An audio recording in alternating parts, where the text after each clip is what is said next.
కమ్మదనము వెన్న ముద్దలోని వింత మెత్తదనము వెన్న ముద్దలోని వింత మెత్తదనము తెలుగునందు కలదు నిలుపుకొనుమా కలదు నిలుపుకొనుమా.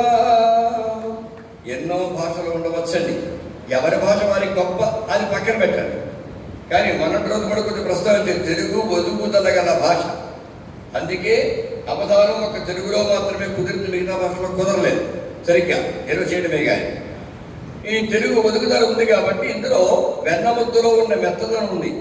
మెత్తగా చాలా వస్తువులు ఉండవచ్చు, కానీ వెన్నముద్దు నొక్కి చూడండి, ఆ మెత్తదనం దట్ ఈస్ డిఫరెంట్. తన విచిత్రంగా స్పాంజిలా మెత్తగా ఉందంటావా, దేనిలా మెత్తగా ఉంది చెప్పలేము. వెన్నముద్దులో ఉండే మెత్తదనం చాలా వింతగా ఉంటుంది. తెలుగు మెత్తదనం కూడా అట్లాంటిది. గుమ్మపాలలో ఉండే కమ్మదనం అది అరణ్వయాలంకారం. దేంతో పోల్చగలరు?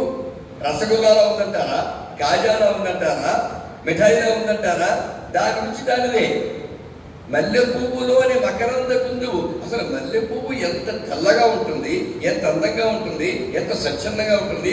వేసవి కాలంలో కూడా అన్ని కుర్చీలు టేబుల్స్ వేడెక్కిపోతున్నా వేసవి కాలంలోనే పండేటువంటి మల్లె పువ్వును ముట్టుకుంటే అది అంత చల్లగా ఉంటుంది. తెలుగు భాషలో ఆ చల్లదనం ఉంది, ఆ స్వచ్ఛత ఉంది, అందులో మకరందాన్ని ఉండే తీపితనం ఉంది. ఇన్ని గుణాలు మీరు ఉన్నాయి కాబట్టి తెలుగుని నిలుపుకోండి అని రాబోయే తరానికి మనం సందేశం ఇచ్చానుగాక. ఇంకో వాళ్ళు చెప్తాం, మీకు సమయం వచ్చింది కనుక.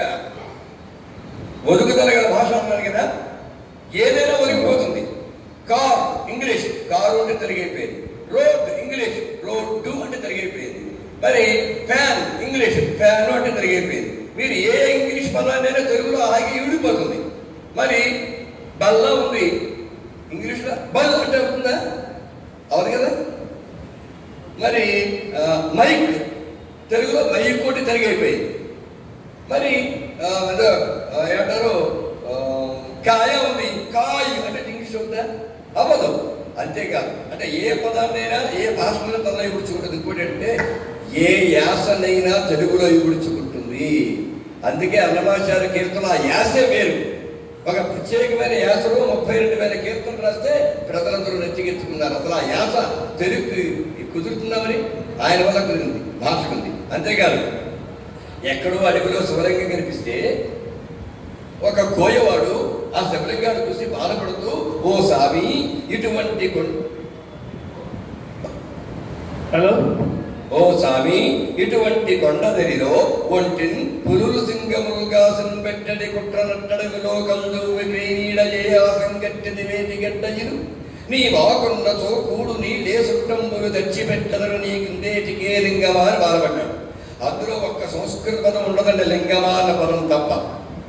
అన్ని తెలుగు పదాలు పరిగించాడు. ఇక్కడ చూచాడు కొండవాడు, కొండ జాతి వాడు, కొయ్యవాడు కాబట్టి. అంటే సంస్కృతంలో లేకుండా కూడా తెలుగు మనుతుంది, సంస్కృతాన్ని కలుపుకలు కూడా తెలుగు మనుతుంది. ఇందులో మన గొప్పతనం ఏంటంటే యాస, పోయేవాడు యాస ఇందులో ఉంది. ఓ స్వామి ఇటువంటి కొడదరిలో వంటి పులులు సింగములు కాసిన్ పెట్టడి కుట్ర నట్టడవిలో కల్జూవి క్రీడ ఏ అసంగట్టిది వేటిగడ్డయ్యు నీ వాకొన్నచో కూడు నీళ్లు ఏ సొంతంబులు తెచ్చిపెట్టెదరు నీ కిందేటికే లింగమా అని కోయవాడి యాస. ఆ కొండ పాట కోయవాడి పాట పెట్టేదానండి. అలాంటి యాసను కూడా తనలో విడుచుకునేటువంటి శక్తి తెలుగు భాషకు ఉంది. నిలబెట్టుకోవలసిన ధర్మము రానున్న తరాలు కలదు. గమనించాలా? ఆసుకిత సమయంలో కేటాయించలేదు, మీకే కేటాయించాలి. ఆ భాష అనేటప్పుడు వచ్చేటువంటి ఆ పూరకం అలాంటిది. సంతోషం. అయ్యా సురభి దగ్గర గురు సహస్రావధాని గారికి నమస్సులు. అయ్యా, కాశీ క్షేత్రంలో మహత్తరంగా సాగుతున్న ఈ అవధాన సప్తాహాన్ని